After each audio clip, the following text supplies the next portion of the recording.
What's eating you? What do you mean? I'm fine. No, you aren't. Come on. Whatever it is, get it off your chest. Well, see that woman over there? Her name's Elizabeth. I've been trying to find a way to meet her for months, and now here she is, but I don't have the guts to walk over there. Come on, Bill. This is your chance. Just give it a shot. What do you have to lose? She wouldn't be caught dead with me. Why do you say that? Let's just skip it, okay? I don't know why I even told you. How do you know her anyway? We work in the same building. Well, I think you should just bite the bullet, go over there, and start a conversation. Maybe later. Why put it off? Who knows? You two might hit it off. That'll be the day. Why are you so negative all of a sudden? I've never seen you like this. Maybe you're right. I should just take the initiative and walk over there. But what should I say? Now you're talking. Just introduce yourself and start talking about the party, or mention that you've seen her at work. She's bound to recognize you, too. Well, maybe. Oh, you're probably right. If I pass up this chance, I'll never forgive myself. Well, here I go. Wish me luck.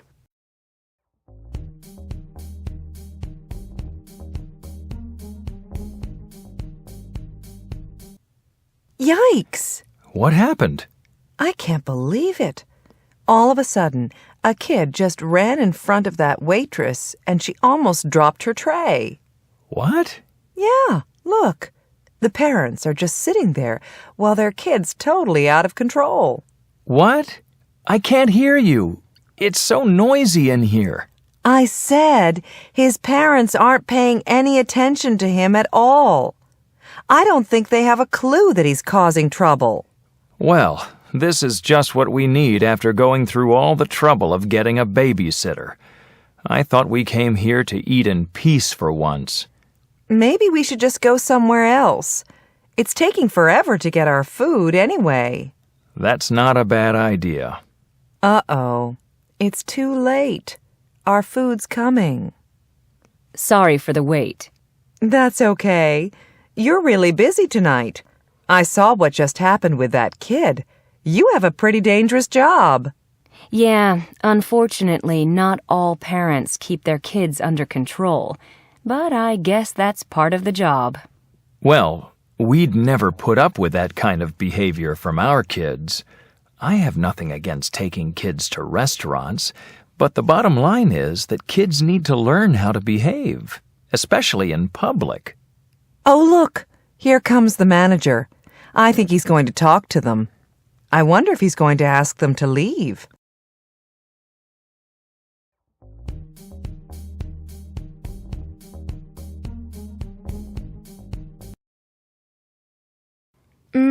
This coffee is really strong. I like it that way. So do I. All during my last class, I was thinking about coming here and could almost taste the coffee. Sounds like it wasn't too exciting. I was bored to death. I'm in that class only because it's a requirement, so I have to stick it out.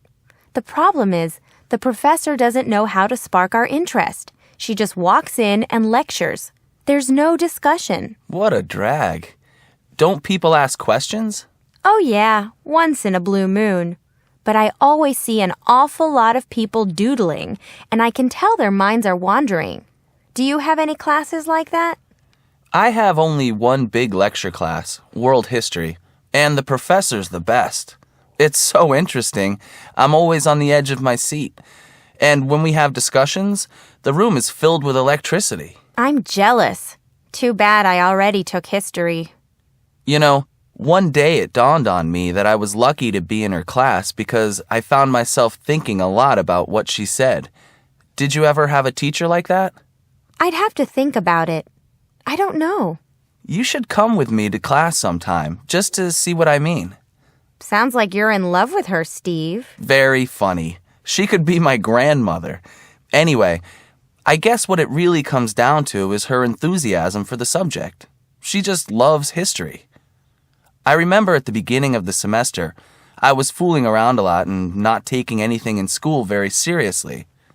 I bombed the first history test, But then I buckled down because I started really enjoying school, especially her class. You've got me really curious about this teacher. I think I'll take you up on your idea to visit your class. When does it meet?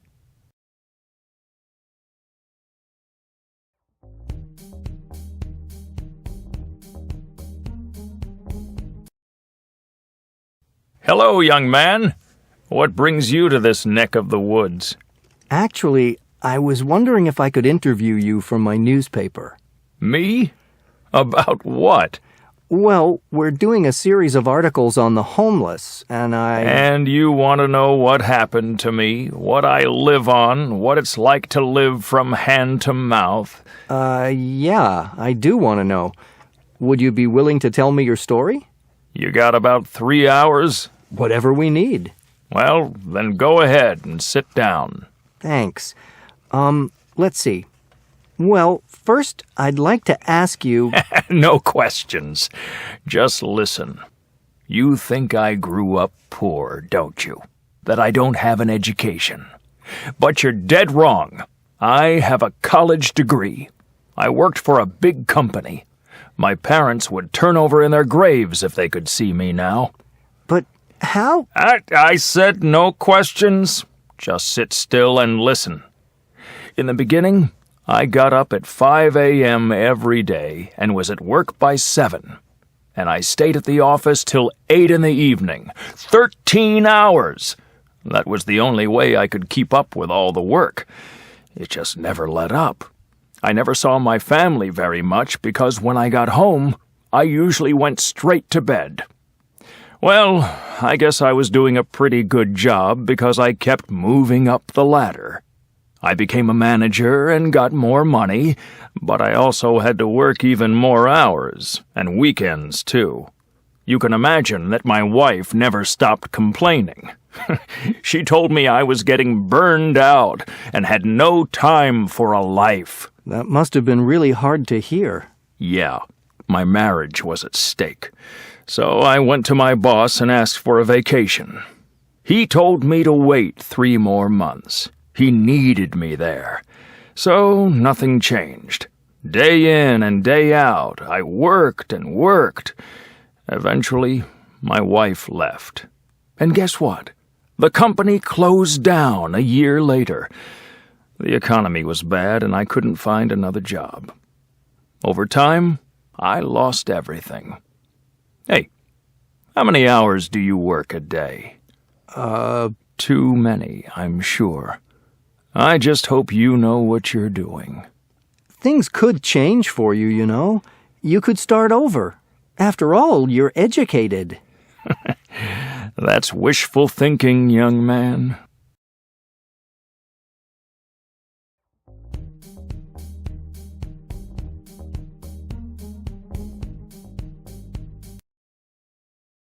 What's gotten into Michael? What's he doing? I haven't the slightest idea. Look, he's coming over to us. And these are for you. What's the occasion? You haven't heard? I won the lottery yesterday. $10 million. $10 million? Come on, that's unheard of. Are you sure? Beyond the shadow of a doubt. 6, 12, 22, 24, 25, and 28. I got every number. And it was the first time I ever bought a lottery ticket. Beginner's luck, I guess. How do you feel? I'm in shock, to say the least. This is really all beyond my comprehension. It hasn't sunk in yet. Maybe it never will. Well, I've got to hand it to you. You sure look very calm.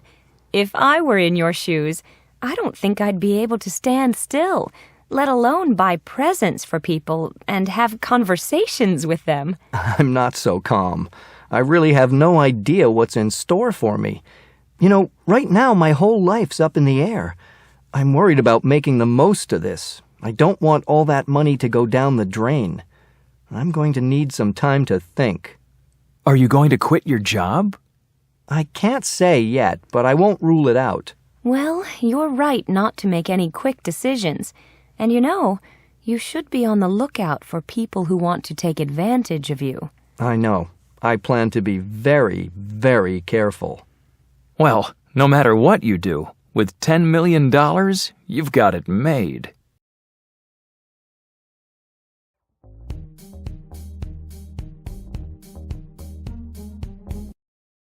Oh no, this can't be happening. Well, that certainly happened out of the blue. I wonder what's going on. I'm going to ring the alarm. This is the last straw. I told them weeks ago to check this elevator.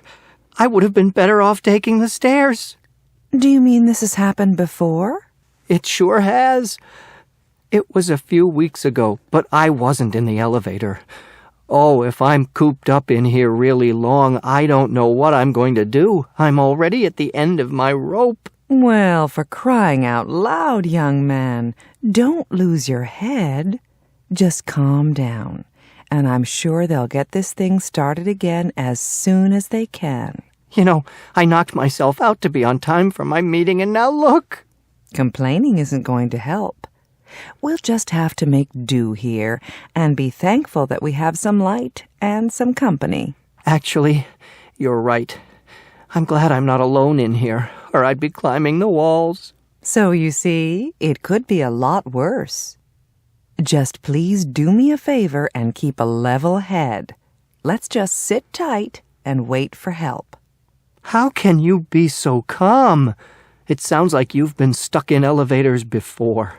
Well, the truth is, this is my first time. But why should I panic? What good would it do? I don't want to dwell on things that scare me. I'd rather pass the time in here pleasantly. How would that ever be possible? We could tell each other our life stories. Who knows? We might even come through this as friends. Huh? We can help each other by doing something that'll distract us. Why don't you just sit down and tell me about yourself?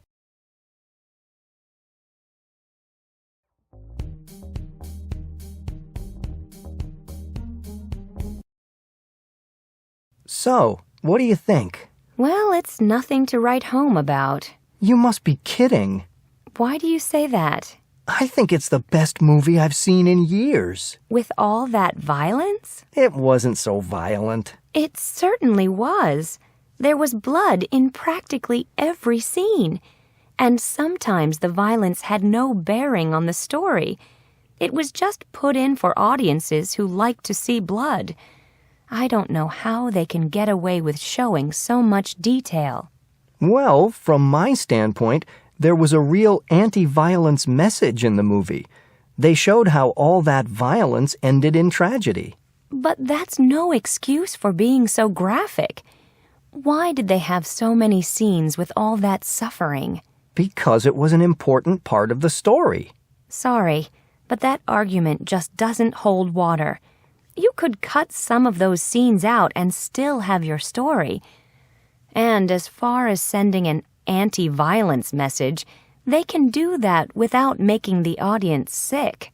Now you're really blowing this whole thing out of proportion. Am I? Look at the crime statistics. Listen, you know this subject is a bone of contention between us. We've had heated arguments about this kind of thing before. Yes, too many. I sure hope that someday I'll get through to you. All I know is I got my money's worth tonight. Well, I'll agree that the story was engrossing, but all that blood and violence drives me up the wall. Look, now we're back where we started. Let's just agree to disagree and go get a cup of coffee.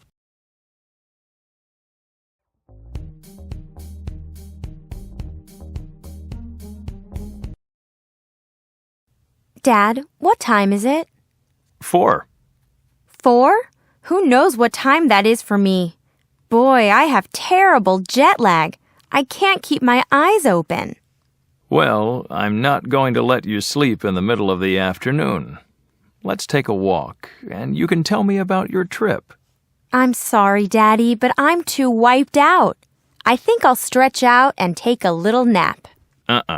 No naps. You know if you go to sleep now, you're going to wake up in the middle of the night. Come on. let's take a little walk around the block. Maybe you'll get a second wind. I sure hope so. I missed you and Mom a lot. A year is a long time. We missed you too, honey.